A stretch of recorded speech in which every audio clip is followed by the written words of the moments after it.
Ubutumwa bw'ibyiringiro n'imbabazi bugomba kugera ku mpera y'isi. Ubutumwa bw'ibyiringiro n'imbabazi bugomba kubwirwa amahanga yose, kandi umuntu wese ubishaka ashobora gusingira ubwo butumwa bwiza. Umuntu wese ubishaka ko agomba gusingira, akakira imbaraga y'Imana, akagirana amahoro n'Imana. Kandi uyu muntu umaze kugirana amahoro n'Imana, uyu muntu wamaze gusingira, wamaze gusingira izi mbabazi z'Imana, uyu muntu akakira isomo riboneka muri Yohana mu rwandiko rwa mbere rwa Yohana igice cyaho ni icya 3:2. Ni ubutumwa kandi bubwira ngo bakundwe, ubu turi abana b'Imana, ariko uko tuzamera ntikurerekanwa. Icyakora icyo tuzi ni uko Yesu niyerekanwa tuzasa nawe, kuko tuzamureba uko ari.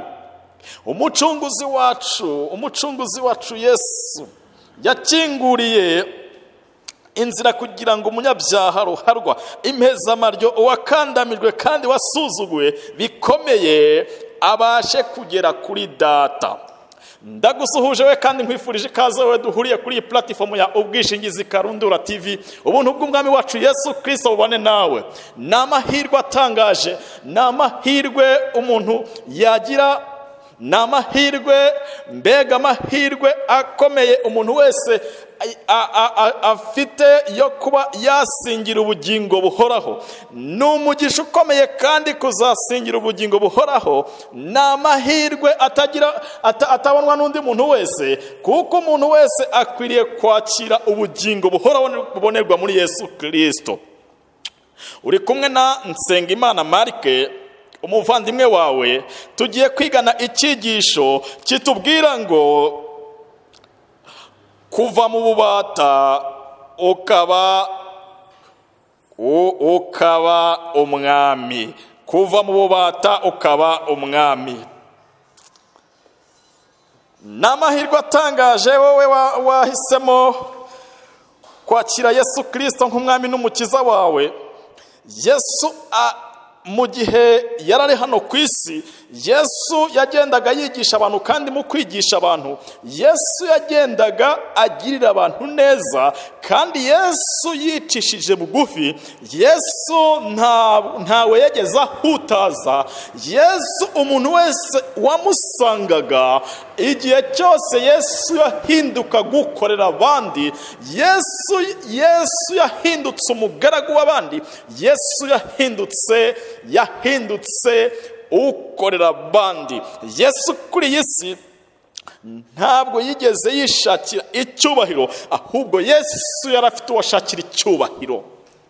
Yesu yashakaga yuko icyubahiro kibonwa mu ijuru no mu isi, kandi binyuze mu kiremwa muntu. Isi yagombaga kongera gusubizwa icyubahiro yari yarahoranye. Shuti mukundwa, kandi duhuriye mu mwami wacu Yesu Kristo.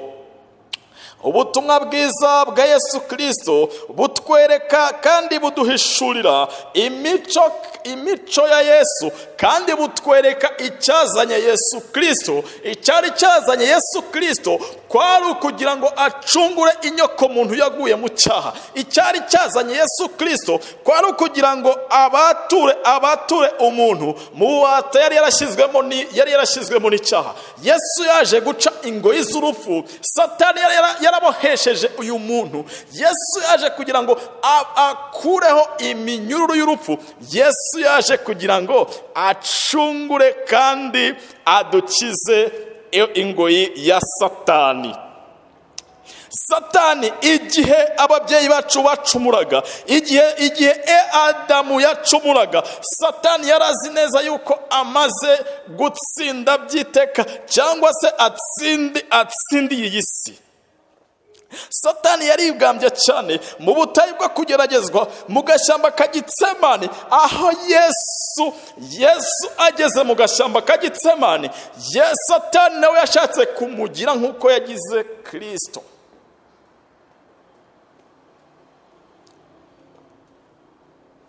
Satani yashatse kumugira nk'uko yagize Kristo mu gashyamba ka Gitsemani. Wakwibaza ngo byagenze bite? byagenze bite kugira ngo satani ashake kugerageza Yesu? Satani icyambere yateze Kristo kugira ngo arebe ko yamucumuza nibura, kubera ko Satani yarazi icyazanye Yesu Kristo, yarazi neza yuko yaje kurwanya ingoma ye. Ariko umukiza wacu yahanganye n'umutwaro w'umwijima, inkovu ze zahindutse amakamba yo kunesha kwe, aneshereje inyoko muntu.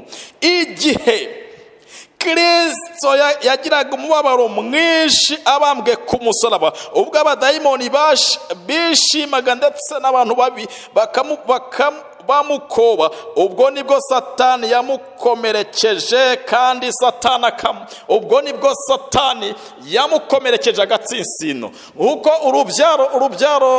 ubwo Satani yaramaze gucirwaho iteka mu ngobyi ya Edeni, ubwo Satani yaramaze kuvumwa, yarabwiwe ngo uzamukomeretsa agatsinsino, ariko nawe azakujanjagura umutwe. Niko byagendekeye Kristo ubwo Satani yamumanikaga ku musaraba. Yarazi neza yuko atsinze, ariko yaramukomerekeje agatsinsino. Ariko rero Kristo yabigenje ati, Kristo iki ngiki ngo nyamara icyo gikorwa ubwacyo nicyo cyari ukujanjagura umutwe w'inzoka. Binyuze mu rupfu rwa Kristo yahinduye ubusa ubufite ubutware bw'urupfu uwo ari we Satani. Abaheburayo igice cya 2 umurongo wa 14, Kristo yahinduye ubusa urupfu rwo ku musaraba.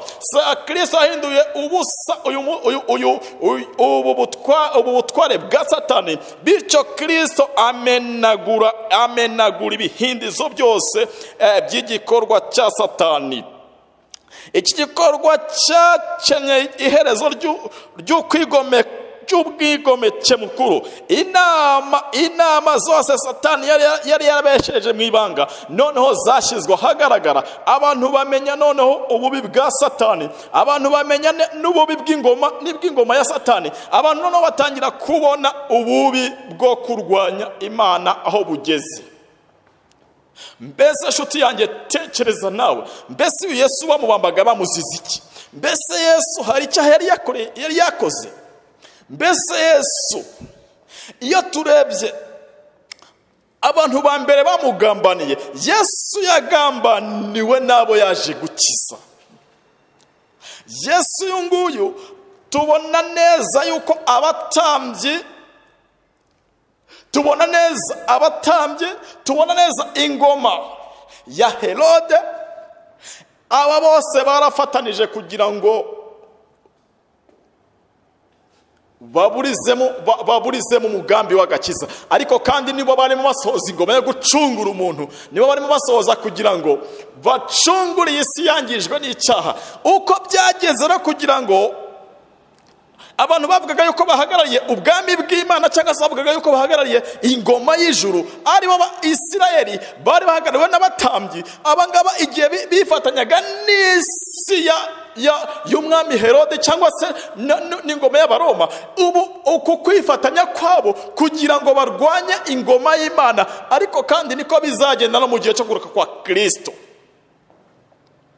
Abantu bavuga yuko bakorera Imana cyangwa se bahagaze mu mwanya w'Imana, bazafatanya n'ingoma y'ubutegetsi bw'iyi si kugira ngo barwanye kandi babangamire umuntu wese uvuga izina ry'Imana mu kuri. Umuntu wese uhagarariye ukuri azagwanwa, kandi bazashyiraho amananiza kugira ngo uyarenzeho, bityo amategeko amuhane. Ariko kandi ngo bakundwe, ubu turi abana b'Imana, ariko uko tuzasa ntabwo kurerekanwa. Ariko icyo tuzi cyo nuko Yesu Kristo yerekanwa, tuzasa nawe. Mbese wumva wifuza gusa na Yesu? Mbese wumva wifuza gusa n'umucunguzi wawe? Umucunguzi wanjye yakinguye inzira kugira ngo umunyabyaha ruharwe impezamaryo, uwakandamirwa kandi wasuzuguwe bikomeye abashe kugera kuri Data. Mbese urashaka kugera kuri Data ko Yesu Kristo yakinguye inzira kugira ngo ubashe kugera kuri Data? Mbese waba wifuza kugera kuri Data kuko Yesu yagukinguriye inzira? Yesu yankinguriye inzira yo kugera kuri Data. Mbese waba witeguye kwinjira mu ngoma y'ijuru? Mbese waba witeguye ko ingoma y'ijuru izimikwa?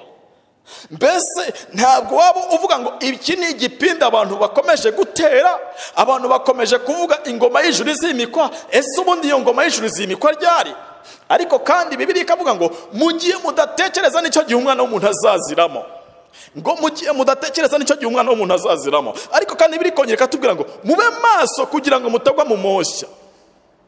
None si umunsi wa none iyo ureba, iyo ndebye, mbese uyu munsi wa none ntekereza kuguruka kwa Kristo? Mbese uyu munsi wa none ntekereza yuko ibintu byose bizagira iherezo? Nshuti yanjye, ndagira ngo nkubwire ngo Imana yatanze ubutumwa buburira abantu. Imana yatanze ubutumwa bubwira abantu ngo kandi ubutumwa bwiza bw'ubwami buzigishwa mu isi yose, ngo buhonye bwo guhamiriza amahanga yose nibwo imperuka izahera kwize. Imperuka izahera kwize. Ubutumwa bwiza bw'ubwami nibumara kwigishwa mu isi yose, mu ndimi zose, abantu bakamenya ubutumwa bakamenya icyo Kristo yabakoreye, icyo Kristo ari kubakorera, ndetse n'icyo Kristo azabakorera ubwo azabagarutse. Abantu bakwiriye kumenya isano bafitanye na Yesu Kristo. Abantu bakwiriye kumenya icyo Yesu arimo abakorera. Abantu bakwiriye kumenya impamvu Yesu Kristo yaje hano mu isi. Abantu bakwiriye kumenya ko Yesu yaje gutsemba icyaha. Yesu yaje gukuraho ingoyi z'urupfu zose Satani yarashyize mu muntu. Yesu yaje kurwanya abadayimoni bari barabase umuntu kugira ngo abe mu cyaha. Yesu yaje kuducungura kugira ngo dukurwe muri iyi si yangijwe n'icyaha. Igihe ntabwo kitinze rero, ubwo tubona ibintu bisa umunsi wa none uko bukeye siko bwira. Uyu munsi wa none dusigaye tubona ibimenyetso Yesu yasize avuze yuko bizabanziza kugaruka kwe. Ahubwo wakwibaza ngo mbese ibyo bimenyetso Yesu yasize avuze ni ibihe? Mbese ko Yesu yasize avuze ko hazabaho ibimenyetso yagiye yerekana. Yesu yerekana ibimenyetso bizabanziza kugaruka kwe, ntabwo yegeze abihisha, ahubwo yabitanze mu ijambo rye. Ndagira ngo nkubwire ngo iri jambo ry'Imana ariko ikimenyetso cya nyuma Yesu yasize avuze nuko yavuze ngo ubutumwa bwiza bw'ubwami buzigishwa mu isi yose, ngo buhonye bwo guhamiriza amahanga nibwo imperuka izahera kwize. Ibyo tubibona muri Matayo igice cya 24 ku murongo wa 14. Ubu butumwa bwiza rero ni ubutumwa buburira umunyabyaha ngo va mu byo urimo. Ni ubutumwa bubwira abantu kwihana. Ni ubutumwa bubwira abantu gusohoka muri Babuloni. Ni ubutumwa buburira abantu yuko uyu munsi wa none umuntu uramya cyangwa se umuntu udasenga Imana yo mu ijuru yaremye, umuntu uyu munsi wa none utarimo kwakira agakiza k'Imana, kandi uyu muntu akwiriye kumenya impamvu ayoboka Imana. Uyu muntu akwiriye guhitamo kuyoboka Imana. Uyu muntu akwiriye kumenya impamvu akwiriye kujya mu ngoma y'ijuru. Nahanjye nahawe rero kugira ngo tumenye icyaduhesha amahoro cyangwa se icyatuma tuba abaragwa b'ijuru. Ngo muri iki gihe mu gitabo cyitwa Abahanuzi n'Abami, mu ngeri yacyo ya kabiri, ngo muri iki gihe itorero ry'Imana rifitiye umudendezo wo gukomeza guteza imbere umugambi w'agakiza Imana yateganirije inyoko muntu yazimiye kugeza urangiye. Mu myaka magana menshi ubwoko bw'Imana bwagiye buhura n'umubabaro wo kubuzwa umudendezo wabwo. Kubwiriza ubutumwa bwiza mu butungane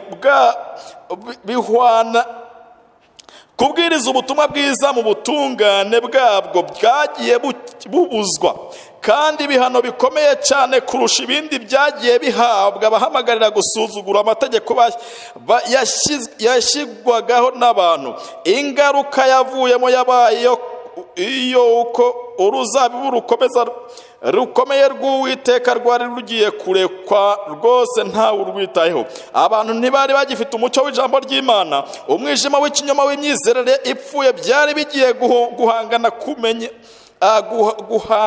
guhanaguruka kumenya imyizerere y'ukuri mu isi. Muri iki gihe kirekire cyo gutotezwa kutarangwamo impuhwe, mu by'ukuri itorero ry'Imana ku isi ryari riri mu buretwa nk'uko Abisirayeli bamaze igihe bari barajyanywe mu bunyage i Babuloni. Ariko kandi nubwo bimeze bityo, dushimira Imana kuko itorero ryayo ritakiri mu buretwa. Isirayeli mu by'umwuka yongeye gukomorerwa amahirwe yarayifite. Yari yarahawe ubwoko bw'Imana igihe bwacungurwaga bugakurwa muri Babuloni. Mu turere twose tw'isi abagabo n'abagore bagendaga bitaba ubutumwa bwoherejwe n'ijuru. Ubwo Yohana umuhishuzi yahanuye ko bazamazwa mbere yo kugaruka kwa Kristo. Ubwo butumwa rero, ubwo butumwa buravuga buti: nimwubaha Imana muyihimbaze kuko igihe cyo gucira abantu urubanza gisohoye.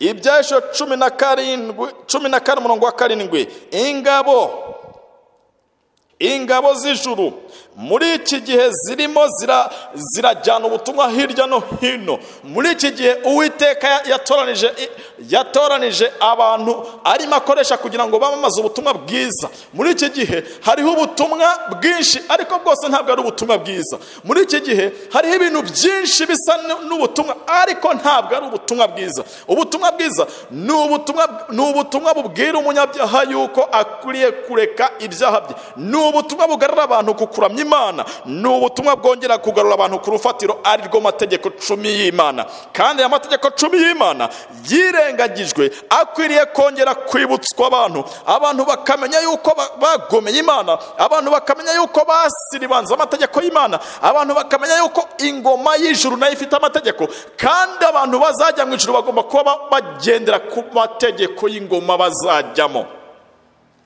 Uyu munsi wa none tugomba kwishimira kuba mu mategeko y'ingoma tugomba gutahamo. Mbese wishimiye ko muri ayo mategeko? Mbese wishimiye kwakira ingoma y'ijuru muri wowe?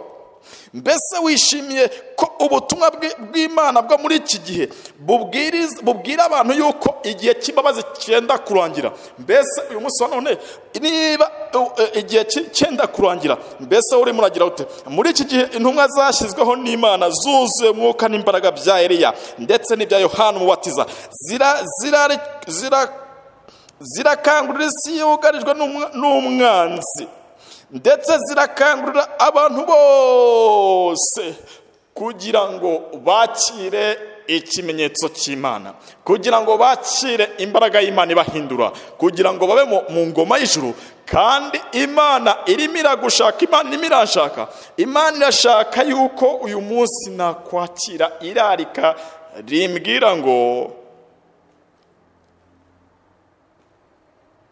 uyu munsi ni wowe nshaka. Uyu munsi Yesu Kristo agiye kugaruka. Uyu munsi itegure gusanganira Kristo. Itegure ntibigitinze Yesu akagaruka. Ukugaruka kwa Kristo bizaba mu gihe cy'umwijima w'icuraburindi mu mateka y'isi. Iminsi ya Nowa n'iya Loti ishushanya uko isi izameze mbere yo kugaruka k'umwami w'umuntu. Iyo ibyanditswe byerekane ko igihe bivuga ko Satani azakorana n'imbaraga ze zose n'ubuhenzi bwose n'ubwo mukiranirwa. Abatesalonike igice cya 2:9-10, umurimo uhishurwa mu buryo bweruye n'umwijima wiyongera cyane. Ibinyoma bitabari ku buyobe ndetse n'ubushukanyi byo muri iyi minsi iheruka. Ntabwo Satani agenda ahindura isi ingaruzwa muheto gusa, ahubwo ibinyoma bye bigenda bikwira mu byita amatorero y'umwami wacu Yesu Kristo. Ubuhakanyi bukomeye buzakura bubyaye umwijima w'icuraburindi nk'uwo mu gicuku. Ku bwoko bw'Imana rizaba ari ijoro ryo kugeragezwa, ijoro ryo kurira, ijoro ryo gutotezwa ku bwa Kristo. Ariko iryo joro ry'umwijima nirishira umucyo w'Imana uzamurika. Ibyo byose nibirangira umucyo w'Imana uzamurika. Ibyo byose nibirangira iryo joro ryo kugeragezwa ku bwoko bw'Imana nirisozwa, umucyo uzamurika. Ndagira ngo nkubwire ngo nshuti yanjye mukundwa, nk'uko byagendekeye Isirayeli igihe yajyanwaga mu bunyage ntabwo baretse Imana, habonetse abantu bo guhamya Imana. Uyu munsi none ntabwo bigusaba guhamiriza Imana mu kivunge. Uyu munsi none ushobora kuba ugendera mu kivunge, ariko iyo ntabwo Imana. Uyu munsi tubona abantu bari benshi ariko hakizwagamo umwe. Abantu abarwayi bazaga imbere ya Yesu, ariko kwizera niko kwatumaga umuntu akizwa. Nk'uko abantu bakurikiraga Yesu mu gihe cya Yesu, ariko bose batemeye Yesu, niko n'uyu munsi none abantu bose bavuga yuko ari abakristo, abantu bose bavuga yuko bakurikira Imana, abantu bose bavuga yuko bayobotse Imana, ariko tukabona ubugome bwiganza hirya no hino kandi butarimo guhinduka, kandi abantu bavuga yuko ari abakristo. Mbese uyu munsi none imico y'abakristo ibaragwamo. Ndagira nkubwire ngo hindura kandi uhindura icyerekezo. Imico ya Kristo kurange, imico ya ntama w'Imana ibe muri wowe, kandi imico niba muri wowe uzasa nawe. Nkwifurije gusa na Yesu, kandi nkwifurije kuzagira intsinzi, nkwifurije kuzahagarara mu mugabane w'abaneshi. Nicyo ngusabira nanjye nisabira ngo umwami w'amahoro abe kumwe nawe. Reka dusenge. Urakoze Mana yacu, ukomeze kudukomeza, ukomeze kuduha imbaraga, ukomeze kutwagura muri byose. Ijuru ribane natwe kubwa Yesu umucunguzi wacu. Amen.